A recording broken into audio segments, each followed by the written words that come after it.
ابھی آپ کو لیے چلیں گے لاہور، جہاں پیپلز پارٹی کے رہنما سعید غنی میڈیا سے بات چیت کر رہے ہیں۔ سیاسی دباؤ سے نکلنے کی کبھی کبھی کوشش کرنے کے لیے نعرے ضرور لگاتی ہے، لیکن اس کی اہمیت اور وقت کچھ بھی نہیں ہے۔ سعید غنی صاحب، کسی زمانے میں ہم ایک ٹرم سنا کرتے تھے good Taliban and bad Taliban, آج کل ایک ٹرم جو ہے وہ یوز ہو رہی ہے سیاست میں، بیڈ جج اور گڈ جج، اس کے بارے میں آپ کیا کہیں گے؟ دیکھیں، ججز پاکستان کی تاریخ میں آپ دیکھیں تو بہت شاندار ججز بھی رہے ہیں، اور جن کو آج بھی پاکستان کی تاریخ میں جب بھی ان کا ذکر کیا جاتا ہے عزت سے ان کا نام لیا جاتا ہے۔ اسی طرح پاکستان کی تاریخ میں برے ججز بھی رہے ہیں، اور جب بھی ان کا ذکر ہوتا ہے وہ برے الفاظ کے ساتھ ہی ہوتا ہے۔ تو یہ ظاہر ہے جیسے اس سے تاریخ آگے بڑھتی رہے گی، اچھے ججز بھی آپ کے سامنے آئیں گے، برے ججز بھی آپ کے سامنے آتے رہیں گے۔ قاضی کیسے جج؟ میں سمجھتا ہوں کہ میری ذاتی ان سے ملاقات نہیں ہے، لیکن جتنا میں نے ان کی ججمنٹس پڑھی ہیں، جتنا میں نے ان کو دیکھا ہے، جتنا ان کے متعلق سنا ہے، اس وقت پاکستان میں اگر چند بہت اچھے ججز ہیں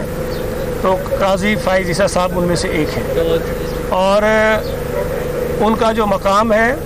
وہ انہوں نے آبزرویشنز دے کر نہیں لیا ہے، ٹی وی پر ٹکرز چلا کر نہیں لیا ہے، انہوں نے عوام کے سینٹیمنٹس کے ساتھ کھیل کر نہیں لیا ہے،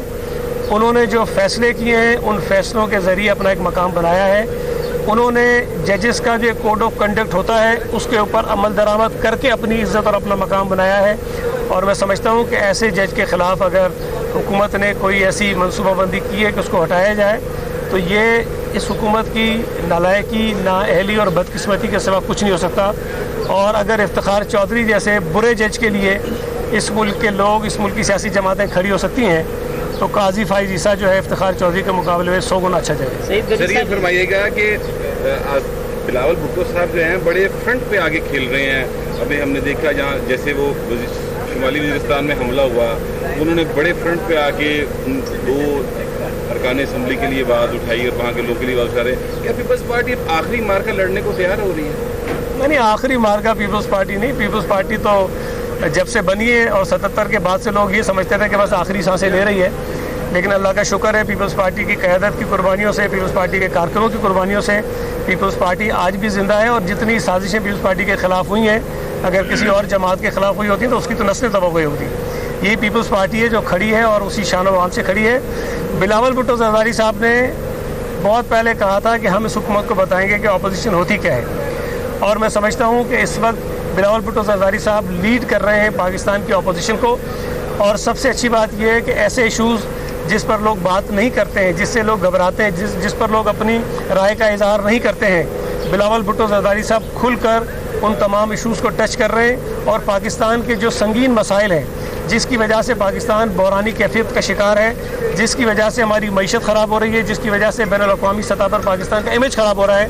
ان ایشوز پر بلاول بھٹو زرداری صاحب بات کر رہے ہیں، اور میں سمجھتا ہوں کہ اس وقت ہمیں اس بات کی ضرورت ہے کہ ہم کھل کر اپنی چیزوں کا اظہار بھی کریں اور ان کے جو مسائل ہیں ان کا حل بھی تلاش کریں۔ تو بلاول بھٹو زرداری صاحب کی باتوں کو صرف کچھ جو مخصوص طبقہ ہے وہ شاید ایک نیگیٹو پہلو سے دیکھ رہا ہوگا، لیکن عام جو پاکستانی ہیں، جو پاکستان کا درد دل میں رکھتے ہیں، وہ سمجھتے ہیں کہ بلاول بھٹو زرداری صاحب ان کی زبان بول رہے ہیں۔ اس ملک میں جن کو میڈیا میں کوریج نہیں ملتی، جن کی آواز کہیں نہیں سنی جا رہی، بلاول بھٹو زرداری صاحب اس وقت ان کی آواز بنے ہوئے ہیں۔ سپریم کورٹ میں آپ کا بھی یہ جسٹس گلزار احمد کے حوالے سے ایشو بنا، آپ نے کہا کہ توہین عدالت بھی لگتی ہے تو لگنے دیں، لیکن میں عوام کا نقصان نہیں چاہتا، تو وہ کنٹروورسی جو ہے یا وہ تنازع حل ہو گیا ہے یا ابھی وہ آکرا جاری ہے؟ دیکھیں، پہلی بات تو یہ ہے کہ میں نے ہمیشہ یہ بات کہی ہے اور پیپلز پارٹی نے ثابت بھی کیا ہے کہ عدالتوں کے فیصلے ہمیں پسند ہوں یا ناپسند ہوں، ہم آئینی اور قانونی طور پر ان پر عمل درآمد کرنے کے پابند ہیں، اور یہ بات میں نے ہمیشہ کہی ہے۔ جب میں نے یہ بات جس بات کا حوالہ آپ دے رہے ہیں اس وقت بھی میں نے یہ بات کہی تھی، اور اس کے نتیجے میں مجھے کنٹیمپٹ آف کورٹ کا نوٹس آیا ہے۔ میں ضرور عدالت کے سامنے پیش ہوں گا، حاضر ہوں گا، اور اپنی استدعا جو بھی ہے ان کے روبرو رکھوں گا، اور پھر عدالت جو فیصلہ کرے گی اس کو تسلیم بھی کروں گا۔ لیکن میں یہ سمجھتا ہوں کہ عدالت کا فیصلہ جب آتا ہے اس فیصلے پر اپنی رائے کا اظہار کرنا جو ہے وہ توہین عدالت نہیں ہے۔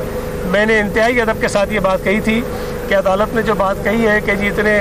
جو میڈیا میں رپورٹ ہوا کہ اتنے 100 گھر جو ہے وہ توڑ دیے جائیں، تو میں نے کہا تھا کہ یہ